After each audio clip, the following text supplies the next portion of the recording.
Welcome everyone. It's time to learn to play the ukulele. Let's get started. Let's begin by going over just a couple of ukulele basics. First of all, there are 4 or 5 ukuleles depending on how you categorize them. The first and smallest ukulele is the soprano ukulele. Also the same size is what some people call the pineapple ukulele. Same exact size, same tuning, it's just a little bit more boxy. Then you move up to a little bit bigger size to the concert ukulele, then up to the tenor ukulele, and finally the baritone ukulele. The soprano, pineapple, concert, and tenor are all the exact same tuning. The baritone ukulele, however, is a different tuning. The tuning for the traditional ukuleles, the soprano, the pineapple, the concert, and the tenor are G, C, E, A. Now the baritone ukulele is a little bit different. Its tuning is the exact same as the 4 highest strings on the guitar. So it starts D, G, B, E. Most elementary schools use the soprano, the concert, and the tenor ukulele. So that's what we are going to learn, and that's the tuning we're going to learn. Now, as I discussed in class, we have some weirdness with our ukuleles. We have baritone ukuleles here at the University of Utah. What we wanted to do, though, was to try and allow you to experience the tuning of a soprano, concert, or tenor ukulele, but on the baritone ukulele, because that's most likely what you will encounter when you go into the elementary or the secondary classroom. So to get around that, we worked with some local music shops and we put basically soprano strings on a baritone ukulele, okay? And so when we tried to tune it up to the soprano level, some of the strings started to break. So we're going to tune everything a whole step down. And so that leads us right into let's talk tuning. So we purchased these really great Snark tuners, and what they do is they measure the vibrations on the head of the ukulele and give you the pitch that each string is playing. And so it's not actually audio that it's hearing or sound that it's hearing, but actually the vibrations in the head. So the first thing is to clamp it on the head. Anywhere is fine. Typically the up here is probably best, but I'm trying to show it to you, so I've got it kind of facing you here. But first thing you want to do is touch the button here and turn it on. And you can see when I play, it lights up with the pitch that it most closely hears. So if your ukulele is falling way out of tune, the pitch might not even be close to what you're trying to tune it to, and you'll need to tune it probably up to that. So as I said before, we're trying to get our baritone ukuleles to work like a soprano ukulele. So we're tuning at a whole step down from the traditional concert and tenor and soprano ukuleles. So instead of G, we're going to tune the first string F. And instead of C, we're going to tune the second string as B flat, or on your tuner it shows up as A sharp. And then finally, the last 2 strings, instead of E, that's going to be D, and instead of A, it's going to be G. So let's go through those again. So here we go. F, you can see that I'm just about in tune, and sometimes with those I try and tune them just a hair sharp because they fall out of tune so quickly. And I got my A sharp or B flat, and it's doing okay there. And then my D is actually a little flat, that's all tune. These can be a little finicky. Be gentle. And then G, little flat. And it should basically sound like that. So let's go over how you hold the ukulele and basic strum pattern.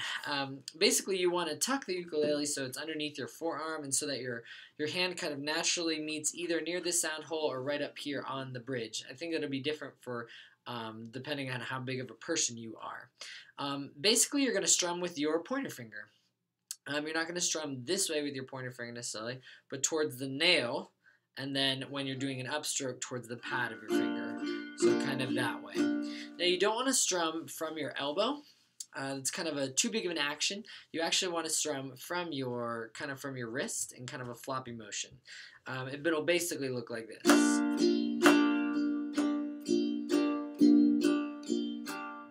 Right now we're going to focus on just a down strum, okay? And so a nice relaxed down strum will basically look like... Some people try and brace their finger with their thumb. I tend to think that's not good. We want our fingers to be able to work independently. you can try that, I guess, if you want, but maybe try to avoid that. And it's just going to be a simple down strum, kind of a loose hand, moving more at your wrist than your elbow. Okay, so let's get some chords going on. Before we can learn some chords, it's important to understand your fingers and how the fretboard is set up. So your fingers, we're going to name them 1, 2, 3, and 4. So I'll be referring to finger 1 or 3 or 2 or 4. The fretboard is where we'll play. You're going to always try to play towards the front of the fret, not on top of the fret, but kind of towards the front half of the fret. You don't want to play in the middle either. You'll get a lot of buzzing kind of sounds. So that's kind of where you want to place your fingers. Each fret is essentially a half step. It's the same on ukulele as guitar. So let's get our first chord down. Now the first and easiest chord to learn on ukulele is the C chord, okay? The C chord is going to be the highest string, and it's going to be the 3rd fret. I'm going to move up here a little bit for you. So top string, 3rd fret. Now what you're going to try and do the best you can when playing ukulele, especially when you're down here in the first position, is to use the corresponding finger for the corresponding frets. So if we're on the 3rd fret, let's use our 3rd finger. 1, 2, 3. So we're going to put our 3rd finger towards the front half of the fret. Let's give it a strum. And there we have it. We have a beautiful C chord. Let's try and strum that 4 times. Ready? Go. 1, 2, 3, 4. It's easy as that. Our second chord is just as easy. It is the C7 chord. And it's also just a 1-finger chord. Instead of it being on the 3rd fret, it's actually going to be on the 1st fret. So we're going to use our 1st finger. We're going to play towards the front of the fret again, and we have a C7 chord.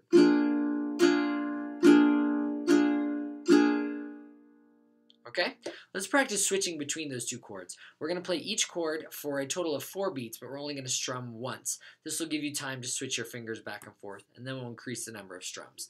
So here we go.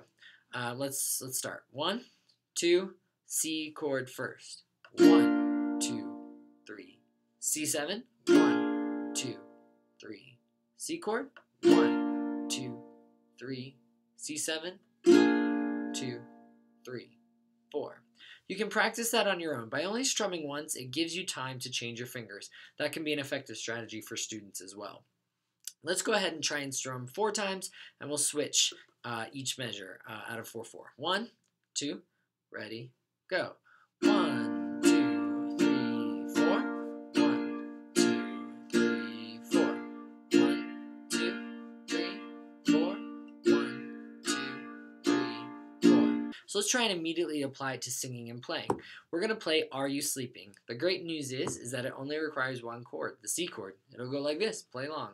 1, 2, ready, and are you sleeping? Are you sleeping? Brother John, Brother John.